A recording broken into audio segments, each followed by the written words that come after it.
اللہ کی پسندیدہ باتوں پر عمل کرنا چاہے، وہ نفس و بدن پر کتنی ہی گراں ہوں، اور اللہ کی ناپسندیدہ باتوں سے بچنا چاہے، خواہشات و لذات اس کو اس کی طرف کتنا ہی کھینچیں۔ شہداء کو مردہ نہ کہنا ان کے اعزاز و تکریم کے لیے ہے۔ یہ زندگی برزخ کی زندگی ہے جس سے ہم سمجھنے سے قاصر ہیں۔ یہ زندگی اعلیٰ قدر مراتب انبیاء و مؤمن حتیٰ کہ کفار کو بھی حاصل ہے۔ شہید کی روح اور بعض روایات میں مومن کی روح بھی ایک پرندے کے جوف یا سینہ میں جنت میں جہاں چاہتی ہے پھرتی ہے۔ ابن کثیر دیکھیے آل عمران۔ ان آیات میں صبر کرنے والوں کے لیے خوشخبریاں ہیں۔ حدیث میں نقصان کے وقت انا للہ و انا الیہ راجعون کے ساتھ اللہم اجرنی فی مصیبتی و اخلف لی خیرا منہا پڑھنے کی بھی فضیلت اور تاکید آئی ہے۔ شاعر شاعرہ کی جمع ہے جس کے معنی علامات کے ہیں۔ یہاں حج کے و مناسک مثلا موقف، سعی، منحرر، حدی، قربانی کو اشعار کرنا وغیرہ مراد ہیں جو اللہ تعالیٰ نے مقرر فرمائے ہیں۔ صفا اور مروہ کے درمیان سعی کرنا حج کا ایک رکن ہے، لیکن قرآن کے الفاظ کوئی گناہ نہیں سے بعض صحابہ رضی اللہ کو یہ شبہ ہوا کہ شاید یہ ضروری نہیں ہے۔ حضرت عائشہ رضی اللہ عنہ کے علم میں جب یہ بات آئی تو انہوں نے فرمایا اگر اس کا یہ مطلب ہوتا تو پھر اللہ تعالیٰ یوں فرماتا فلا جناح علیہ اللہ یطوف بہم، اگر ان کا طواف نہ کرے تو کوئی گناہ نہیں۔ پھر اس کی شان نزول بیان فرمائی کہ انصار قبول اسلام سے قبل منا طاغیہ بت کے نام کا تلبیہ پکارتے جس کی وہ مثل پہاڑی پر عبادت کرتے تھے، اور پھر مکہ پہنچ کر ایسے لوگ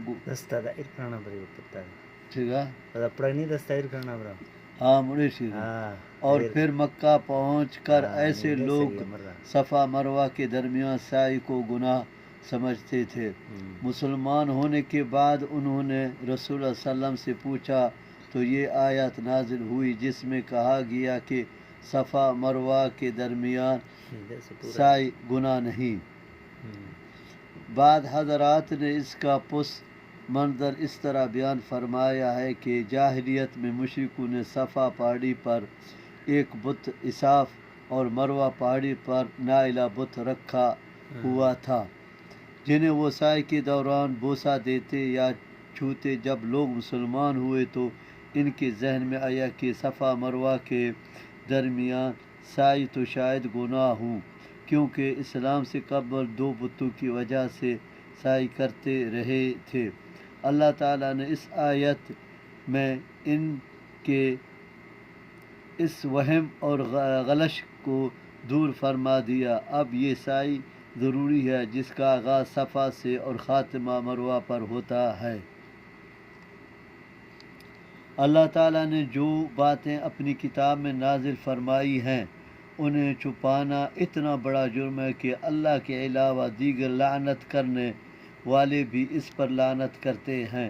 حدیث میں ہے من سئل عن علم فکتمہ الجم یوم القیامت بلجام من النار، جس سے کوئی ایسی بات پوچھی گئی جس کا اس کو علم تھا اور اس نے اسے چھپایا تو قیامت والے دن آگ کی لگام اس کے منہ میں دی جائے گی۔ اس سے معلوم ہوا کہ جن کی بابت یقینی علم ہے کہ ان کا خاتمہ کفر پر ہوا ہے ان پر لعنت جائز ہے، لیکن ان کے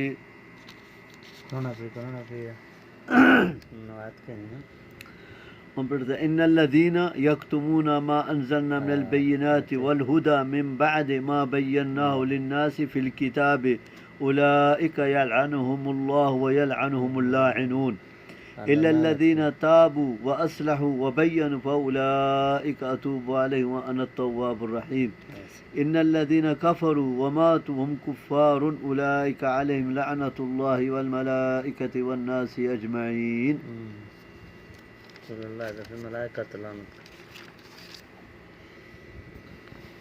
آیت اب خالدین فیہا لا یخفف عنہم العذاب ولا هم ينظرون وإلہکم الہ واحد لا الہ الا هو الرحمن الرحیم ان فی خلق السماوات والارض واختلاف اللیل والنہار والفلك التي تجري في البحر بما ينفع الناس وما أنزل الله من السماء من ماء فأحيا به الأرض بعد موتها وبث فيها من كل دابة وتصريف الرياح والسحاب المسخر بين السماء والأرض لآية لقوم يعقلون ومن الناس من يتخذ من دون الله أندادا يحبونهم كحب الله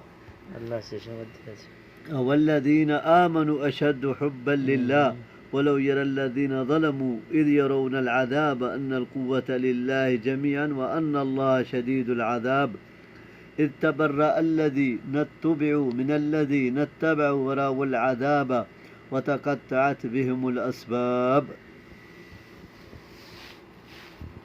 علاوہ کسی بھی بڑے سے بڑے گناہ گار مسلمان پر لعنت کرنا جائز نہیں ہے، کیونکہ ممکن ہے مرنے سے پہلے اس نے توبہ نصوح کر لی ہو، یا اللہ نے اس کے دیگر نیک اعمال کی وجہ سے اس کی غلطیوں پر قلم عفو پھیر دیا ہو، جس کا علم ہمیں نہیں ہو سکتا. البتہ جن بعد معاصی پر لعنت کا لفظ آیا ہے ان کے مرتکب کی بابت کہا جا سکتا ہے کہ یہ لعنت والے کام کر رہے ہیں. ان سے اگر انہوں نے توبہ نہ کی تو یہ بارگاہ الہ میں ملعون قرار پا سکتے ہیں. اس آیت میں پھر دعوت توحید دی گئی ہے. یہ دعوت توحید مشرکین مکہ کے لیے ناقابل فہم تھی. انہوں نے کہا اجعل الآلہۃ الہا واحدا ان هذا لشیء عجاب. سورۃ صاد صفحہ 5. اللہ یک کے چرگے گلو ہے. ہاں ان لات عزا منات بلایا رسول صلی اللہ علیہ وسلم اللہ یک کے چرگے گلو ہے. کیا اس نے اتنے معبود کی جگہ ایک ہی معبود بنا دیا؟ یہ تو بڑی عجیب بات ہے. اس لیے اگلی آیت میں اس توحید کے دلائل بیان کیے جا رہے ہیں. یہ آیت اس لفظ سے بڑی جامع ہے کہ کائنات کی تخلیق اور اس کے نظم و تدبیر کے متعلق 7 اہم امور کا اس میں یکجا تذکر ہے جو کسی اور آیات میں نہیں. نمبر 1 آسمان اور زمین کی پیدائش جن کی وسعت و عظمت محتاج بیان ہی نہیں. نمبر 2 رات اور دن یک بعد دیگر آنا، دن کو روشنی اور رات کو اندھیرا کر دینا تاکہ کاروبار معاش بھی ہو سکے اور آرام بھی. پھر رات کا لمبا اور دن کا چھوٹا ہونا، اور پھر اس کے برعکس دن کا لمبا اور رات کا چھوٹا ہونا. نمبر 3 سمندر میں کشتیوں اور جہازوں کا چلنا جن کے ذریعے سے تجارتی سفر بھی ہوتے ہیں اور ٹنوں کے حساب سے سامان رزق و آزائش بھی ایک جگہ سے دوسری جگہ منتقل ہوتا ہے. نمبر 4 بارش جو زمین کی شادابی اور رودگوئی کے لیے نہایت ضروری ہے. نمبر 5 ہر قسم کے جانوروں کی پیدائش جو نقل و حمل، کھیتی باڑی، جنگ میں بھی کام میں آتے ہیں، اور انسانی خوراک کی بھی ایک بڑی مقدار ان سے پوری ہوتی ہے. نمبر 6 ہر قسم کی ہوائیں، ٹھنڈی بھی، گرم بھی، بار اور آور بھی اور غیر ابار آور بھی، شرقی غربی بھی اور شمالی جنوبی بھی، انسانی زندگی اور ان کی ضروریات کے مطابق. نمبر 7 بادل جنہیں اللہ تعالیٰ جہاں چاہتا ہے برساتا ہے. یہ سارے امور کیا اللہ تعالیٰ کی قدرت اور اس کی وحدانیت پر دلالت نہیں کرتے؟ یقیناً کرتے ہیں. کیا اس تخلیق میں اور اس نظم و تدبیر میں اس کا کوئی شریک ہے؟ نہیں، یقیناً نہیں. تو پھر اس کو چھوڑ کر دوسروں کو معبود اور حاجات روا سمجھنا کہاں کی عقل مندی ہے؟ مذکورہ دلائل واضحہ اور براہین قاطعہ کے باوجود ایسے لوگ ہیں جو اللہ کو چھوڑ کر دوسروں کو اس کا شریک بنا لیتے ہیں اور ان سے اسی طرح محبت کرتے ہیں جس طرح اللہ سے کرنی چاہیے. بعث محمدی کے وقت ہی ایسا نہیں تھا. شرک کے یہ مظاہرے آج بھی عام ہیں، بلکہ اسلام کے نام لیواؤں کے اندر بھی یہ بیماری گھر کر گئی ہے. انہوں نے بھی نہ صرف غیر اللہ اور پیروں فقیروں اور سجادہ نشینیوں کو اپنا مأویٰ و ملجا اور قبلہ حاجات بنا رکھا ہے، بلکہ ان سے ان کی محبت اللہ سے بھی زیادہ ہے، اور توحید کا وعد ان کو بھی اس طرح کھلتا ہے جس طرح مشرکی مکہ کو اس سے تکلیف ہوتی تھی، جس کا نقشہ اللہ نے اس آیت میں کھینچا ہے۔ وَإِذَا ذُكِرَ اللَّهُ وَحْدَهُ اشْمَأَزَّتْ قُلُوبُ الَّذِينَ لَا يُؤْمِنُونَ بِالْآخِرَةِ وَإِذَا ذُكِرَ الَّذِينَ مِن دُونِ إِذَا هُمْ يَسْتَبْشِرُونَ۔ اور جب تنہا اللہ کا ذکر کیا جاتا ہے تو جو لوگ آخرت پر یقین نہیں رکھتے ان کے دل سکڑ جاتے ہیں، اور جب اس کے سوا اوروں کا ذکر کیا جاتا ہے تو خوش ہو جاتے ہیں۔ اشمئزت دلوں کا تنگ ہونا۔ یہ بھی آیت ہے۔ ہاں تاہم اہل ایمان کو مشرکین کے برعکس اللہ تعالیٰ ہی سب سے زیادہ محبت ہوتی ہے، کیونکہ مشرکین جب سمندر ادھر بھی آیت ہے، دینا پڑ چیزیں۔ وَإِذَا ذُكِرَ اللَّهُ وَحْدَهُ اشْمَأَزَّتْ قُلُوبُ الَّذِينَ لَا يُؤْمِنُونَ بِالْآخِرَةِ وَإِذَا ذُكِرَ الَّذِينَ مِن دُونِ إِذَا هُمْ يَسْتَبْشِرُونَ۔ سورۃ زمر آیت 45۔ ہاں سورۃ زمر سے اور جب تنہا اللہ کا ذکر کیا جاتا ہے تو جو لوگ آخرت پر یقین نہیں رکھتے ان کے دل سکڑ جاتے، اور جب اس کے سوا اوروں کا ذکر کیا جاتا ہے تو خوش ہو جاتے۔ اشمئزت دلوں کا تنگ ہونا۔ تاہم اہل ایمان کو مشرکین کے برعکس اللہ تعالیٰ ہی سے سب سے زیادہ محبت ہوتی ہے، کیونکہ مشرکی جب سمندر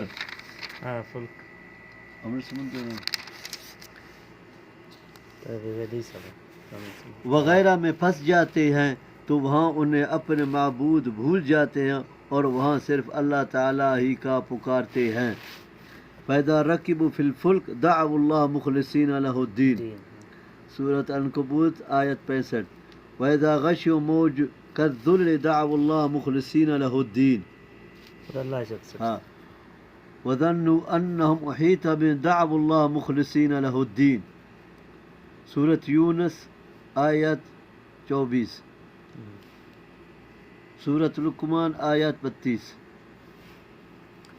ان سب کا خلاصہ یہ ہے کہ مشرکین سخت مصیبت میں مدد کے لیے صرف ایک اللہ کو پکارتے ہیں۔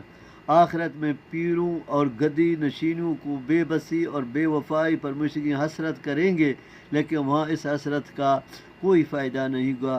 کاش دنیا میں ہی وہ شرک سے توبہ کر لیں، یعنی شیطان کے پیچھے لگ کر اللہ کی حلال کردہ چیز کو حرام مت کرو، جس طرح مشرکین نے کیا کہ اپنے بتوں کے نام وقف کردہ جانوروں کو وہ حرام کر لیتے تھے، جس کی تفصیل سورۃ انعام میں آئے گی۔ حدیث میں آتا ہے نبی صلی اللہ علیہ وسلم نے فرمایا، اللہ تعالیٰ فرماتا ہے میں نے اپنے بندوں کو حنیف پیدا کیا، پس شیطانوں نے ان کو ان کے دین سے گمراہ کر دیا، اور جو چیزیں میں نے ان کے لیے حلال کی تھی وہ اس نے ان پر حرام کر دیں۔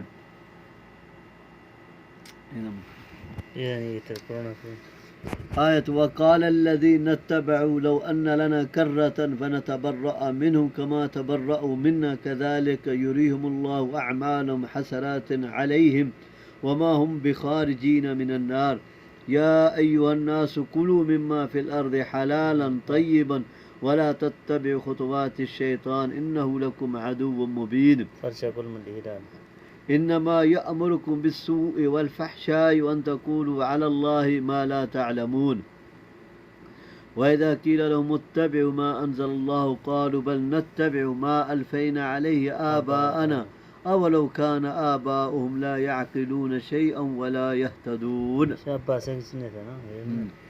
ومثل الذين كفروا كمثل الذي ينعق بما لا يسمع إلا دعاء ونداء صم بكم عمي فهم لا يعقلون يا أيها الذين آمنوا كلوا من الطيبات ما رزقناكم واشكروا لله إن كنتم إياه تعبدون إنما حرم عليكم الميتة والدم ولحم الخنزير وما أحل به لغير الله فمن اضطر غير باغ ولا عاد فلا إثم عليه إن الله غفور رحيم۔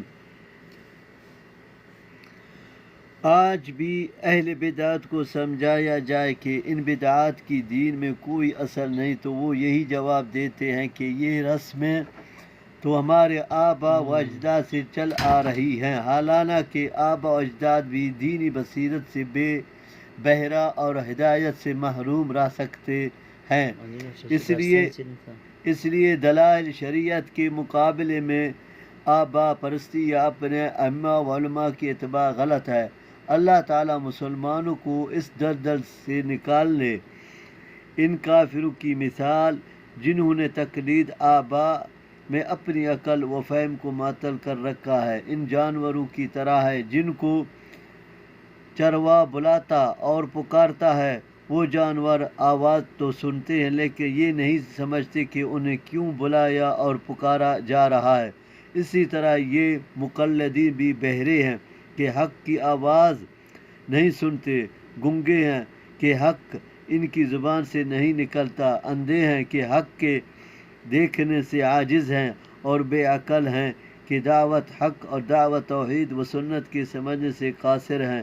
یہاں دعا سے قریب کی آواز اور ندا سے دور کی آواز مراد ہے۔ اس میں اہل ایمان کو ان تمام پاکیزہ چیزوں کے کھانے کا حکم ہے جو اللہ نے حلال کی ہیں، اور اس پر اللہ کا شکر ادا کرنے کی تاکید ہے۔ اس سے ایک تو یہ معلوم ہوا ہے کہ اللہ کی حلال کردہ چیزیں ہی پاک اور طیب ہیں، حرام کردہ اشیاء پاک نہیں، چاہے وہ نفس کو کتنی ہی مرغوب ہوں، جیسے اہل یورپ کو سور کا گوشت بڑا مرغوب ہے۔ دوسرا یہ کہ بتوں کے نام پر منسوب جانوروں اور اشیاء کو مشرکین اپنے اوپر جو حرام کر لیتے تھے، جس کی تفسیر سورۃ انعام میں ہے۔ مشرکین کا یہ عمل غلط ہے، اور اس طرح ایک حلال چیز حرام نہیں ہوتی۔ تم ان کی طرح ان کو حرام مت کرو، حرام صرف وہی ہیں جس کی تفسیر اس کے بعد والی آیات میں ہے۔ تیسرا یہ کہ اگر تم صرف ایک اللہ کی عبادت گزار ہو تو ادائے شکر کا اہتمام کرو۔ اس آیات میں 4 حرام کردہ چیزوں کا ذکر ہے، لیکن اسے کلمہ حصر کے ساتھ بیان کیا گیا ہے، جس سے ذہن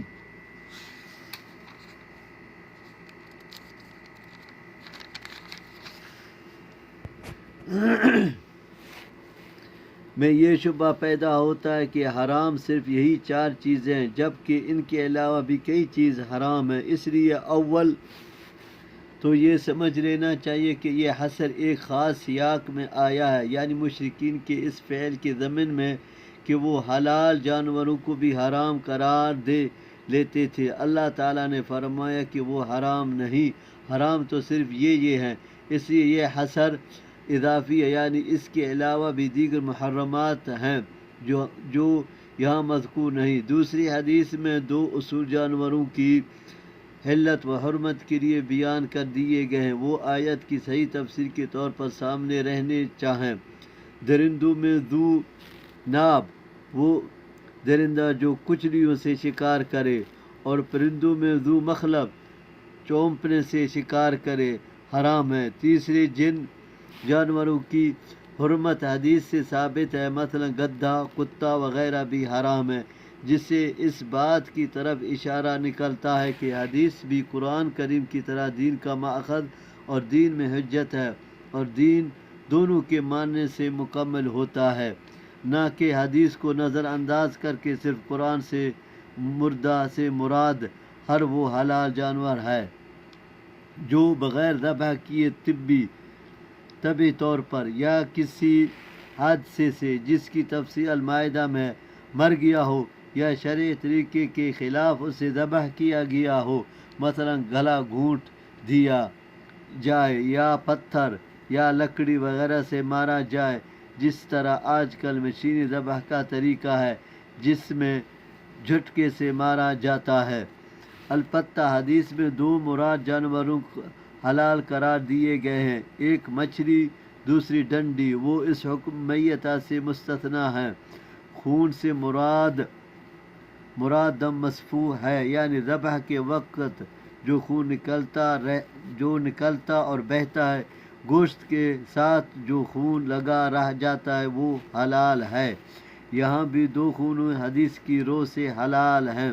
کلیجی یا تلی خنزیر یعنی سور کا گوشت یہ بے غیرتی میں بدترین جانور ہے، اللہ نے اسے حرام قرار دیا ہے۔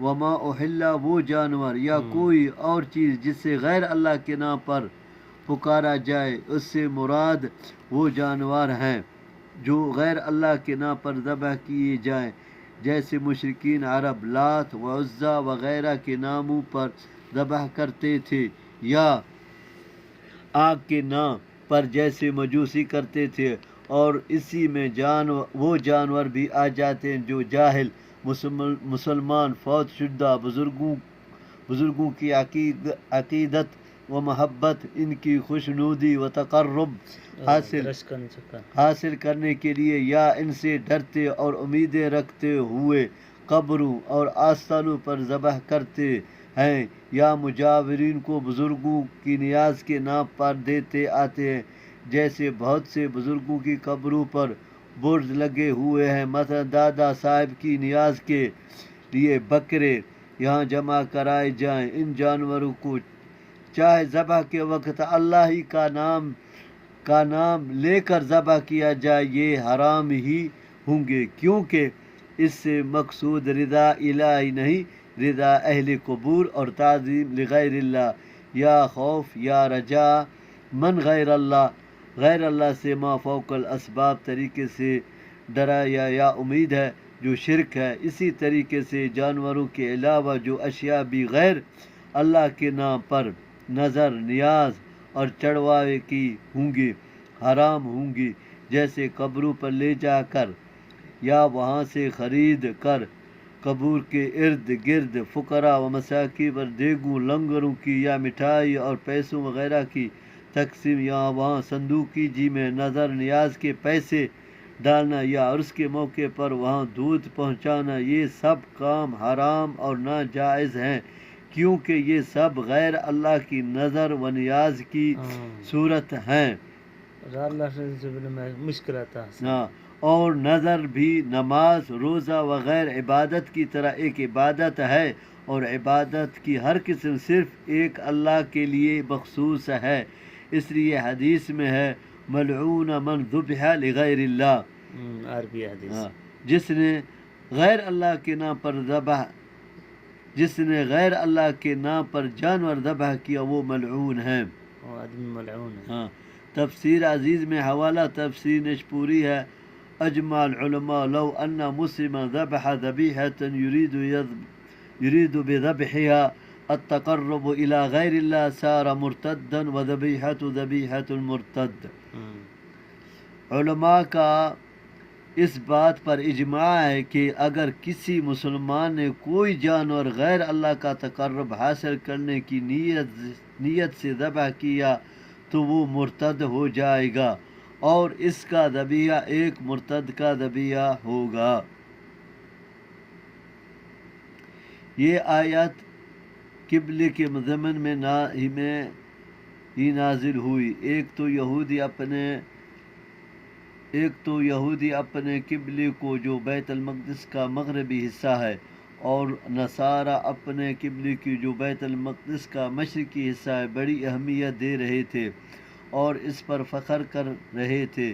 دوسری طرف مسلمان کی تحویل قبلہ پرچہ مکایوں کر رہے تھے، جس سے بعض مسلمان بھی بعض دفعہ کبیدہ خاطر ہو جاتے۔ اللہ تعالیٰ نے فرمایا مشرق یا مغرب کی طرف رخ کر لینا بذات خود کوئی نیکی نہیں ہے، بلکہ یہ تو صرف مرکزیت اور اجتماعیت کے حصول کا ایک طریقہ ہے۔ اصل نیکی تو ان عقائد پر ایمان رکھنا ہے جو اللہ نے بیان فرمایا، اور ان اخلاق کو اپنانا ہے جس کی تاکید اس نے فرمایا ہے۔